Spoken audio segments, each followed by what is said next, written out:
Hello दोस्त, good evening. कैसे हो आप लोग? आइए स्वागत करते हैं कैरियर प्लानथॉन पे। मैं हूं अमित शाह और आपके सामने आज सिंपल इंटरेस्ट के ऐसे कुछ क्वेश्चंस हैं जो आप करने में समय लगाते हो, लेकिन आज की बात इन सब क्वेश्चनों को करने में आपका टाइम नहीं लगेगा। अगर आपको ये पसंद आ रहा है तो आप लाइक शेयर कमेंट करते रहना और चैनल को सब्सक्राइब जरूर कर देना मेरे दोस्त। ये प्रश्न जो है सीजीएल 2017 में पूछा गया है। 19 अगस्त 2017 में प्रश्न पूछा गया है। आपके घटना चक्र में मिलता है भाई। जितने भी क्वेश्चंस आपके लिए जाते हैं उन किताबों से लिए जाते हैं, उन सेगमेंट से लिए जाते हैं जो आपके एग्ज़ाम के लिए बहुत इंपॉर्टेंट होता है। तो मैं उन्हीं क्वेश्चनों को डील करता हूँ, उन्हीं लैंग्वेज को समझाने का प्रयास करता हूँ कि जिस लैंग्वेज में एग्जामिनर क्वेश्चन बनाता है। तो भाई अगर आपको चीज़ें अच्छी लगेंगी तो भाई थोड़ा सा हेल्प करना। कह रहा है कि एक राशि 4 साल में 6.25% प्रति वर्ष की दर से 3200 रुपये का साधारण ब्याज प्राप्त करता है, तो राशि कितनी होगी? तो भाई देखो यार, दो तरीके हमारे पास होंगे। दो तरीके निकालना तो हम कह सकते हैं कि भाई देखो, SI बराबर होता है भाई, फॉर्मूला होता है भाई। SI बराबर क्या होता है भाई? PRT बटे में 100, P गुणे R गुणे T बटे में कितना भाई? 100। ये फॉर्मूला जनरली फॉर्मूला होता है। हम इस पे SI की वैल्यू दे रखा है, P की वैल्यू पूछा हुआ, R की वैल्यू दे रखा और T की वैल्यू दे रखा हुआ। हमें P की वैल्यू फाइंड आउट कर लेना। या तो मैं थोड़ा सा आपको सिखाने का प्रयास करूँ तो मैं कहूँ कि भाई 6.25, थोड़ा सा वैल्यू आप लोग याद रखना, मेरे साथ या जुड़े हो तो वैल्यू 1/16 की वैल्यू होती है। किसकी वैल्यू होती है भाई? 1/16 की वैल्यू होती है। इसको ध्यान रखना भाई। किसकी वैल्यू होती है? 1/16 की वैल्यू होती है। 1/16 की वैल्यू होती है। हमने कहा कि भाई 1/16 और समय कितना भाई? 4 साल गुणे 4, तो हमने कहा कि 1 कितना हो गया? 4। 1/4 की वैल्यू हमको दे रखा है भाई 3200 रुपया। कितना दे रखा? 3200। एक की वैल्यू कितनी हो जाएगी? 32 में 4 का गुणा कर दीजिए, तो हमने कहा 128 यानी 12,800 रुपया हो जाएगी। यानी ऑप्शन सी हमारा सही हो जाएगा। हमें इसे वैल्यू रखने की आवश्यकता नहीं है, इस पर वैल्यू रखने की कोई आवश्यकता नहीं है।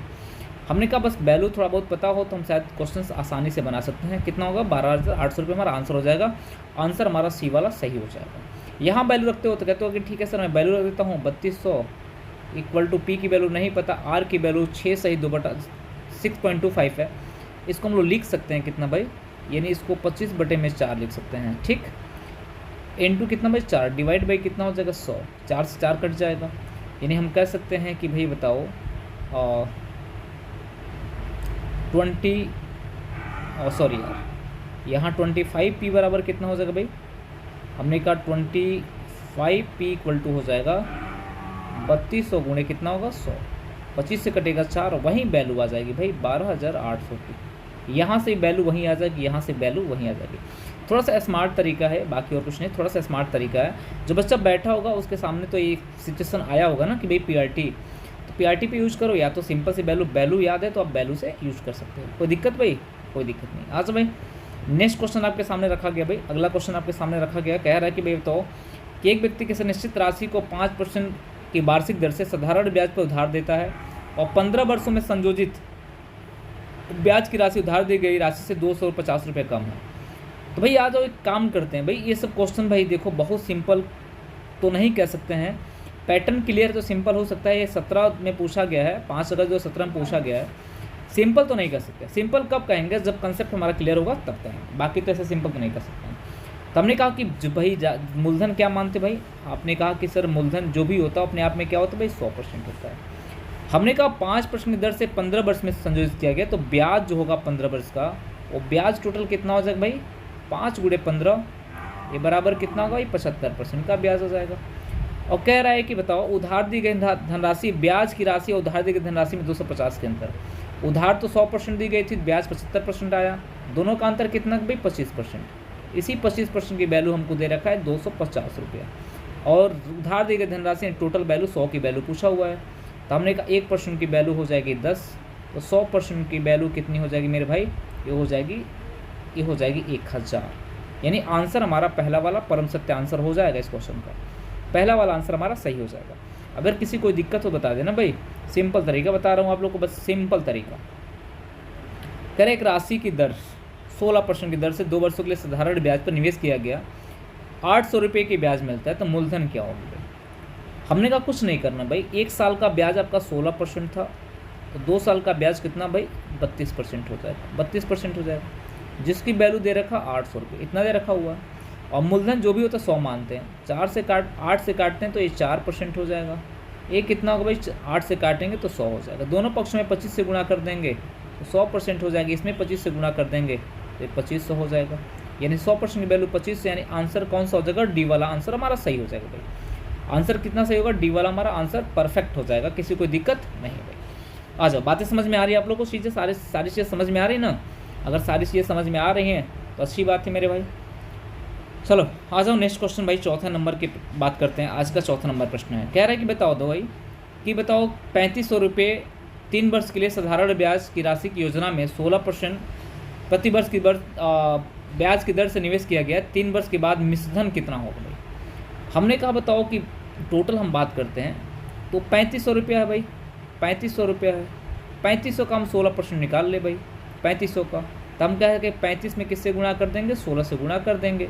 16 25 80 और 16 3 48, 8 कितना होगा 56, यानी 560 रुपये ब्याज मिला। और कह रहे 3 वर्ष के लिए तो 3 से गुणा कर देंगे तो 0 0 0 हो जाएगा। 18 15 कितना होगा भाई 16, 1680 रुपये ब्याज मिल गया। कह रहे मिश्रधन कितना हो जाएगा, तो मिश्रधन माने अमाउंट बराबर जो होता है वो प्रिंसिपल प्लस इंटरेस्ट होता है। क्या होता है, प्रिंसिपल प्लस इंटरेस्ट होता है। हमने कहा कि 3500 रुपये की धनराशि थी, इंटरेस्ट आपका 1680 रुपये आया है। 0 8 6 5 11 हो जाएगा, 3 1 4 5 5180 रुपये का आ जाएगा भाई। आंसर सी वाला हमारा परम सत्य हो जाएगा। आंसर सी हमारा परम सत्य आंसर। 2017 में क्वेश्चन पूछा गया भाई, और 2017 में पूछा गया तो भाई इसको तो आप कैसे करोगे बस आप ही जानते हो। आ जाओ नेक्स्ट क्वेश्चन भाई।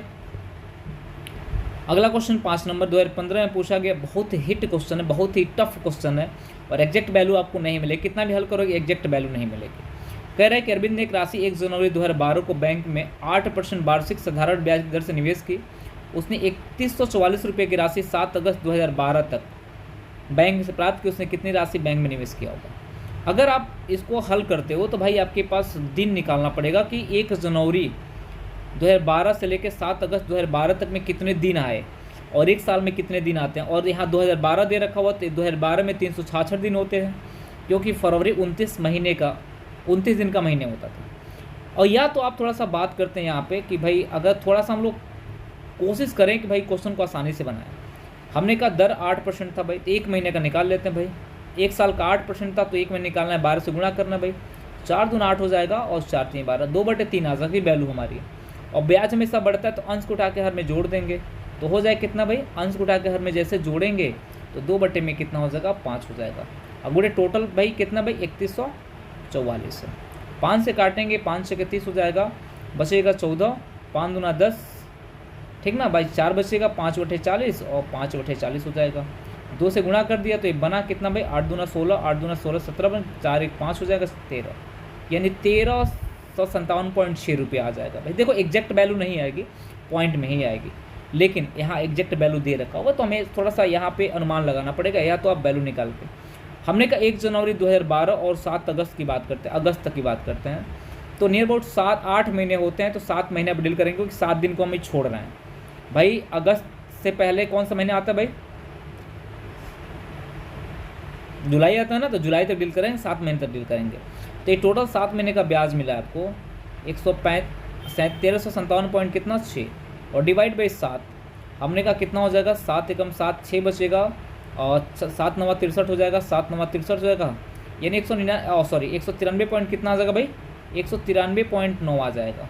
हमने कहा कि भाई वो अमाउंट कितना हो जाएगा नियर अबाउट, हम क्या करेंगे भाई 3144 दे रखा हुआ है और 193 क्या करेंगे भाई 193.9 माइनस कर देंगे। जैसे माइनस किया हमने तो ये 0 यहाँ पे तो 1 आ जाएगा, यहाँ पे भी 0 आ जाएगा। 14 में से 9 हो जाएगा, कितना हो जाएगा भाई ये 5 हो जाएगा, ये हो जाएगा भाई आपका 9। ये गड़बड़ हो रहा है क्या,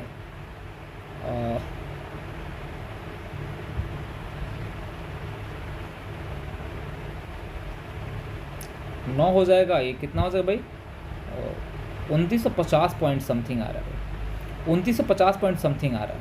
तो मेरा मानना है कि इसके आसपास की कौन सी संख्या है जो आप दिख रहा है, तो 3000 दिख रहा है भाई, 3000 आपका आंसर सही हो जाएगा। क्योंकि देखो मेरे भाई इसमें एग्जैक्ट आंसर आपको नहीं मिलेगा, इसमें एग्जैक्ट आंसर क्योंकि मैंने अभी छोड़ा हुआ है तो इसमें एग्जैक्ट आंसर नहीं मिला, तो 3000 के आसपास के आंसर आपको इसमें सही हो जाएंगे। तो ऐसे क्वेश्चन के लिए आप लोग, अगर आपको लगता है कि नहीं सर पढ़ना चाहिए, तो ऐसे क्वेश्चन के लिए थोड़ा सा देखो, इस क्वेश्चन को हल भी करना आप लोग, यानी P प्लस क्या भाई पी प्लस क्या हो जाएगा भाई, पी आप हल करोगे तो किस पे हल करोगे भाई, P plus P into R into T बटे में कितना 100 इक्वल टू कितना भाई 3144। अब यहाँ से पी की वैल्यू निकालोगे। अब रेट की वैल्यू, टाइम की वैल्यू, टाइम की भाई 1 जनवरी से लेके 7 अगस्त तक देखोगे तो 220 दिन आ जाएंगे भाई, बहुत टफ हो जाएगा, इसलिए इसको मैंने यूज किया भाई। नियर अबाउट हमारी वैल्यू जो आ जाएगी 3000 के आसपास की वैल्यू आ जाएगी। यही मेरा आंसर हो सकता है, यही मेरा आंसर हो नहीं सकता, होगा, यही मेरा आंसर होगा। ठीक, 3000 हमारा आंसर हो। 2015 पूछा गया। जब एग्जामिनर को क्वेश्चन टफ बनाना होता है तो भाई टफ बनाता है भाई, और बाकी कुछ नहीं होता है। तो चलिए, अगर आपको सेशन पसंद आया होगा तो आप वीडियो को लाइक शेयर कमेंट करते रहिएगा। चैनल पे बने हैं तो चैनल को सब्सक्राइब जरूर कर दीजिएगा, अगर नहीं किए हैं तो कर दिए तो कोई बात ही नहीं है। चलिए, धन्यवाद।